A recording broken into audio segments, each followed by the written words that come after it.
श्री हरिवंश महाराज जी पिछले 1 वर्ष से आपके कीर्तन सत्संग एवं एकांतिक वार्तालाप का श्रवण कर रहा हूँ तथा भगवान शिव की उपासना एवं नाम जप भी करता हूँ। महाराज जी मेरा एक संशय है, महाराज जी पवित्र तीर्थ स्थानों पवित्र धामों की यात्रा दर्शन से क्या लाभ है महाराज जी? क्योंकि कई लोग तीर्थ यात्रा पर जाने पर बोलते हैं कि भगवान तो सर्वव्यापी है, तो क्यों दूर जाकर परेशान हो रहे हो? इस विषय में महाराज जी मेरा थोड़ा मार्गदर्शन करें। वो नहीं समझते हैं, वह ज्ञान से युक्त हैं, केवल बातें बनाते हैं कि सर्वव्यापी भगवान। साक्षात्कार किया है सर्वव्यापी भगवान का? जो ऐसी बातें करता ना वो जानता नहीं। सर्वव्यापी भगवान के साक्षात्कार करने के लिए प्रक्रिया है। जैसे हमने बताया कि मेहंदी के पत्ते पत्ते में लालिमा छिपी हुई, लेकिन फाड़ के देख लो पत्ता आप, कहीं अगर हरे के सिवा लाली दिखाई दे तो मुझे बताना। लेकिन जब हम मेहंदी को एक प्रक्रिया में लेते हैं, उसको बांटते हैं, उसको हाथ में लगाते हैं, काफी देर के बाद जब हम धोते हैं तो हाथ हमारा लाल मिलेगा, मेहंदी नहीं, हाथ हमारा लाल मिलेगा। तो लाली मेहंदी में ही है, लेकिन एक प्रक्रिया से अनुभव में आए ना। जैसे हमने बताया कि दूध में घी है, तो आप दूध में पूड़ी पका के दिखाओ, नहीं पका पाओगे। उसकी प्रक्रिया है। दूध को औटाइए, दही बनाइए, मथिए, मक्खन निकालिए, फिर घी।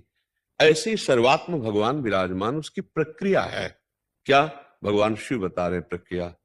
बोले हरि व्यापक सर्वत्र समाना, प्रेम ते प्रगट हूं ही मैं जाना। सर्वत्र हरि विराजमान है, लेकिन प्रेम से प्रकट होते हैं। बात समझ में? अब प्रेम कहां से प्रकट होता है? निष्पाप हृदय में। अब निष्पाप कैसे हो?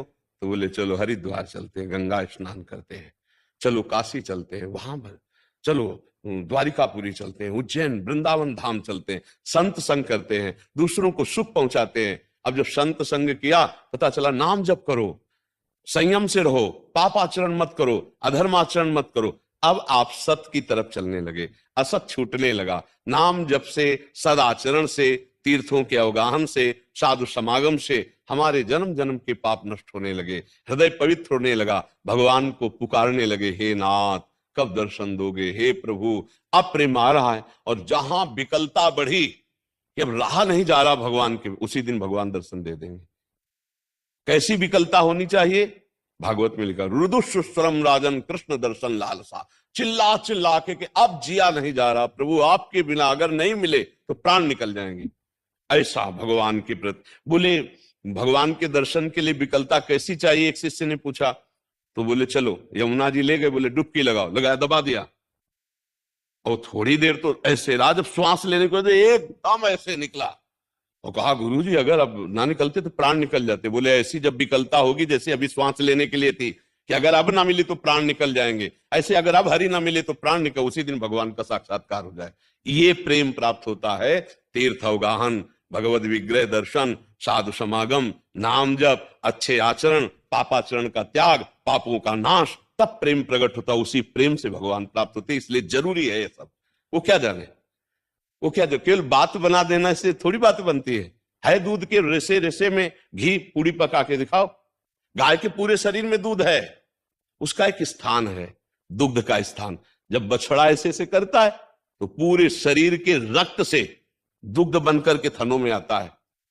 कहां बच्चा गर्भ में आया तो भगवान का चमत्कार देखो, रक्त को दूध में बदल दिया, और वो पूरे शरीर की माता का जो रक्त है वो बच्चे के लिए दूध बन करके उसके प्राणों का पोषण करता है। जैसे पूरे शरीर में गाय के दुग्ध विराजमान है, पर आप निकाल नहीं सकते कि यहां से कान से दूध निकाल ले, वो थन का स्थान है, वहां जब बछड़ा करे तो पिन्हा जाती है, उसके रक्त का ही दूध बनता है। गाय के शरीर के जो पहले जो पाचन तंत्र में, वो फिर जाकर के बनता है। तो ऐसे ही स्थान है ना गाय के दूध का थन, ऐसे ही स्थान है काशी, द्वारिका, अयोध्या, मथुरा, वृंदावन। ये जो भगवान के दिव्य स्थान है, ये हमारे पाप नष्ट करते हैं, ये हमारे हृदय को पवित्र करते हैं, और पवित्र हृदय में ही भगवान की प्राप्ति की चाह होती है। इसलिए प्राय जो भगवत प्राप्ति की चाह रखते, धामों की यात्रा करने, 4 दिन यहाँ रुके, 4 दिन और कष्ट सहते हैं, गंगा यमुना का अवगाहन करते हैं, भगवान के दर्शन करते हैं, परिक्रमा करते हैं, जो कुछ बन सका दूसरों की सेवा करते हैं, भजन करते हैं। इन लोगों की बातें नहीं सुने जो ऐसे केवल गप। तो जब प्राप्त करने की बात आएगी तो भागोगे तुम भी। चलो अमुक जगह के संतों के मिले, अमुक संतों से मिले, क्योंकि बिना सत्संग के, बिना तीर्थ अवगाहन के,